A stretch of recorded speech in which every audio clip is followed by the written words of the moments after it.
बिस्मिल्लाहिर्रहमानिर्रहीम। अस्सलाम वालेकुम बच्चों को दुआ पढ़ो को सलाम से शार अलबानी है मेरा नाम और आप देख रहे हैं रियल पाकिस्तान। आवाज़ से आपको लग रहा होगा कि तबीयत ख़राब है, नज़ला ज़ुकाम और बुखार की वजह से थोड़ा सा इशू है, लेकिन मैंने कोशिश की है कि क्यों ना अपने नाज़रीन तक कुछ नई खबरें जो है वो पहुँचाई जाएँ। मसरूर नवाज़ जंगवी साहब ने जो है वो एक ज़बरदस्त छक्का लगाया है और वो छक्का यकीनन उनके जो मुखालफिन हैं उनकी नींदें हराम कर दी हैं। साथ साथ आपको बताएं कि उनकी जो है इस्तकबाल की जो है वो भी तैयारियाँ जारी हैं। अब आप हैरान होंगे कि कौन सा इस्तकबाल और कौन सा ऐसा छक्का है जो मसरूर नवाज़ जंगवी साहब ने मारा है और उनके मुखालफिन की नींदें हराम हुई है, वो आज की वीडियो में आपको बताऊंगा। सबसे पहले आपसे गुजारिश करूंगा कि अभी तक अगर आपने हमारा चैनल सब्सक्राइब नहीं किया तो सब्सक्राइब कर लें, घंटे के निशान को दबा लें ताकि हमारी आने वाली हर वीडियो आप तक पहुँच सके। जी नाज़रीन, आपको बताता चलूँ कि मसरूर नवाज़ साहब ने जो है ये छक्का ऐसा मारा है कि देखने और सुनने वाले हैरान रह चुके हैं। अच्छा, एक माहनी जो है एक दरबार है माहनी शरीफ, और माहनी शरीफ के जो सजादा नशीद हैं आस्ताना आलिया के, उन्होंने मसरूर नवाज़ जंगवी की जो है वो हिमायत कर दी है। और आप जानते हैं कि जंग में गद्दी नशीनों का बड़ा वोट है, जिस तरह वहाँ पर सियाल शरीफ का एक बैंक वोट है और साथ साथ माहनी शरीफ जो एक दरबार है उनके जो आस्ताने से तल्लक़ने वाले जो वहाँ पर सजादा नशीन है उनका वहाँ पर काफ़ी वोट है। तो उन्होंने वहाँ पर जो है इनकी हिमायत कर दी है और हिमायत करने के बाद जो है जंग में एक जो है एक कोहराम सा बर्पा हो गया और हलचल मच चुकी है कि मसरूर नवाज़ जंगवी ने एक ज़बरदस्त जो है टाइम पे एक खूबसूरत छक्का मारा है। उसके बाद इस्तकबाल के हवाले से बात की जाए तो रिसेंटली मैंने एक पोस्टर देखा जिस पे बताया जा रहा था कि जंग के मुख्तलिफ जो है जो चौक हैं वहाँ पर जो है इस्तकबाल की तैयारी की जा रही है। आने वाले चंद रोज़ में जो है उनके भरपूर मुख्तलिफ जंग के मुख्तलिफ जगहों पर जो है उनके इस्तकबाल किए जाएंगे और इस्तकबाल के बाद जो है उनको बाकायदा प्रॉपर तौर पर जो है मैदान में लाया जाएगा। अभी फिर वक्त वो मैदान में है और PP 127 से MPA के उम्मीदवार हैं, पहले भी वहाँ पर वो इलेक्शन लड़ चुके हैं और उन्होंने काफ़ी भारी वोट हासिल किए थे। पाकिस्तान मुस्लिम लीग नून के उम्मीदवार को शिकस्त दी थी। अब अगर बात की जाए मुआविया आज़म तारिक की, तो मुआविया आज़म तारिक साहब ने जो है लाहौर हाई कोर्ट में दरख्वास्त दायर कर दी है।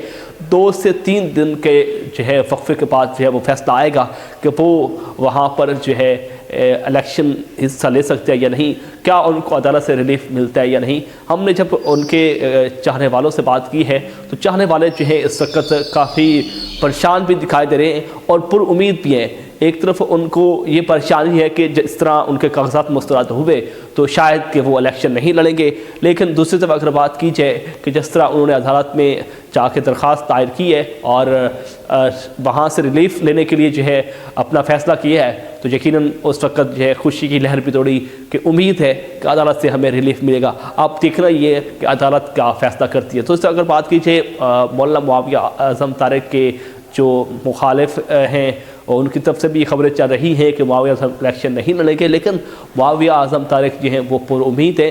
वो सबसे पहले तो वो MA का जो है इलेक्शन लड़ने के लिए जो है वो जोर लगाएंगे, लेकिन अगर उनके कागजात मंजूर ना हुए तो वो MPA का इलेक्शन ज़रूर लड़ेंगे।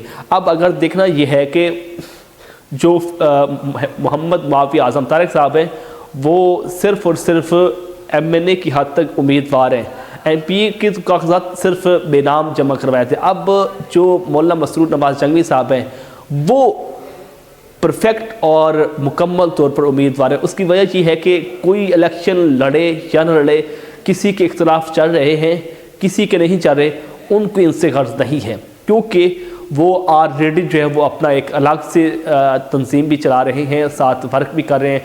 सुन्नी राब्ता कमेटी गालबन जो है वो उनकी एक तहरीक है जो उन्होंने बनाई थी और उस प्लेटफार्म से जो है वो इलेक्शन लड़ने जा रहे हैं।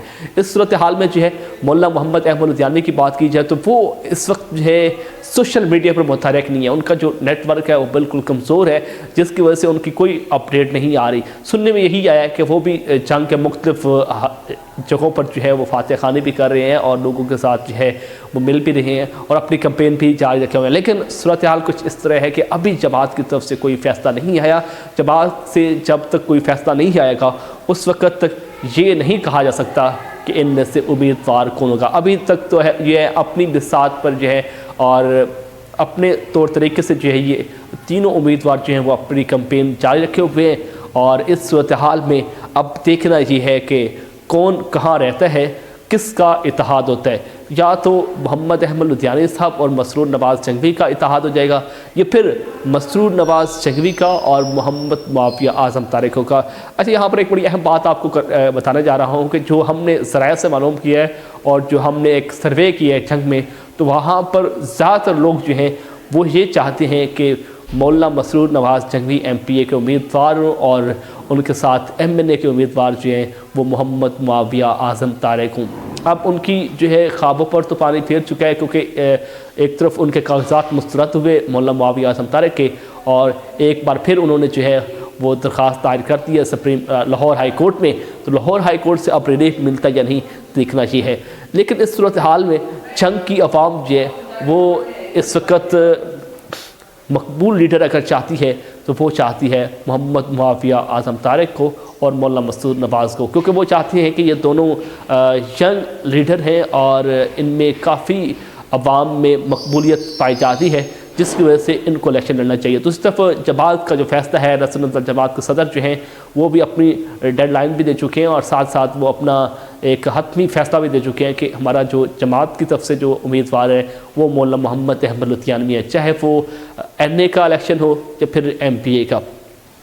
इस सूरत हाल में जो है अगर शेख वकास अकरम की बात की जाए तो शेख वकास अकरम साहब भी जो है इस वक्त सरफरस्त खड़े हैं और वो PTI का टिकट लेकर जो है वो मैदान में उतर सकते हैं। अब देखना ये है कि इनका मुकाबला कौन कर सकता है। जहाँ पर हमने जब कुछ इलाके के वहाँ के जंग के जो सोशल एक्टिविस्ट हैं उनसे हमने बात की तो उनका यही कहना था कि अगर शेख वकास अकरम साहब PTI का टिकट लेके शेख वकास अकरम साहब अगर PTI का टिकट लेके उम्मीदवार की हैसियत से सामने आते हैं तो उनका अगर कोई मुकाबला कर सकते हैं तो वो मोहम्मद मुआविया आज़म तारिक हैं। अब देखना ये है कि जमात जो है किसको मैदान में लेके आती है। और इस सूरत हाल में एक खबर ये भी चल रही है कि इनमें काफ़ी इख्तलाफात पैदा हो चुके हैं, लेकिन सोशल मीडिया पर इस वक्त कोहराम सा बरपा है, जमात में बड़ी परेशानी की लहर है।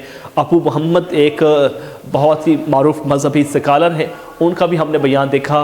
वो मदीना मुनव्वरा में बैठ के जो है वो दुआ भी कर रहे थे और एक अपना मैसेज भी दे रहे थे कि मैं तमाम तर जो सोशल मीडिया के लोग हैं उनसे गुजारिश करूँगा कि सोशल मीडिया पर ऐसी कोई ख़बर ना चलाएँ और कोई भी बंदा जो है किसी भी आलम दीन के ख़िलाफ़ बात ना करे। तीनों शख्सियत जो हैं मौलाना मोहम्मद अहमद लुधियानवी हो, जो मौलाना मसरूर नवाज़ जंगवी हो या फिर मोहम्मद मुआविया आज़म तारिक, तीनों हमारे लिए काबिल एहतराम है। हम जितना भी आगे बढ़ जाएँ लेकिन फिर भी हम इनके मयार तक नहीं पहुँच सकते। तो जब तक जमात का फ़ैसला जो है अगला लाहे अमल नहीं आता उस वक्त तक कोई बंदा जो है किसी के ख़िलाफ़ जो है वो प्रोपेगेंडा ना करे, किसी के ख़िलाफ़ बात ना करे। मामला अभी यहाँ तक नहीं पहुँचा, मामला आगे बढ़ता जा रहा है। इस सूरत हाल में ये भी खबरें चल रही हैं कि एक बाकी ग्रुप भी बनने जा रहा है और बाकी ग्रुप कहाँ से बन सकता है ये देखना भी अभी बाकी है। नई वीडियो के साथ आपके सामने हाजिर होंगे अपने मेज़बान ज़िया अलवानी को रियल पाकिस्तान से इजाज़त दीजिए। अलविदा।